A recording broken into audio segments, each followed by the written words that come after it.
50 ലക്ഷത്തോളം വരുന്ന പ്രവാസി ഇന്ത്യക്കാർക്ക് ആശ്വാസമായി EOCI കാർഡുകൾക്ക് തുടക്കമിട്ട് ഇന്ത്യ. സേവനങ്ങൾ എളുപ്പമാക്കി മാറ്റാനുള്ള പ്രയത്നത്തിന്റെ ഭാഗമായാണ് ഇന്ത്യയുടെ ആഭ്യന്തര മന്ത്രാലയം EOCI കാർഡുകൾക്ക് തുടക്കം കുറിച്ചിരിക്കുന്നത്. ഇന്ത്യൻ വംശജരായ എല്ലാ വ്യക്തികൾക്കും ഉപകരിക്കുന്നതാണ് overseas citizenship of India scheme. 1950 ജനുവരി 26 മുതൽ ഇന്ത്യയിലെ പൗരന്മാരായിരുന്നവർക്കും ഇതിനുശേഷം ഇന്ത്യൻ പൗരത്വത്തിന് യോഗ്യതയുള്ളവർക്കുമാണ് OCI സ്കീം. OCI സിസ്റ്റത്തിലെ പ്രശ്നങ്ങൾ പരിഹരിച്ചാണ് പുതിയ സിസ്റ്റം നടപ്പാക്കിയിരിക്കുന്നത്.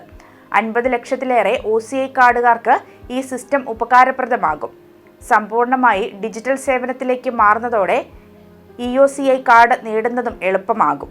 പുതിയ സിസ്റ്റത്തിൽ അപേക്ഷകർക്ക് OCI നടപടിക്രമങ്ങൾ പൂർണ്ണമായി ഓൺലൈനിൽ പൂർത്തിയാക്കാം.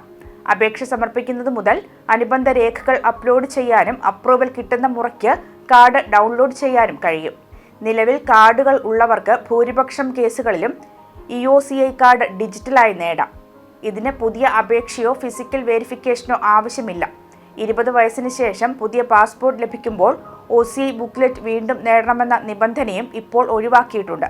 അതേസമയം പുതിയ പാസ്പോർട്ട് നേടുമ്പോൾ ഓൺലൈനിൽ ഇതിന്റെ വിവരങ്ങൾ രേഖപ്പെടുത്താൻ മറക്കരുത്.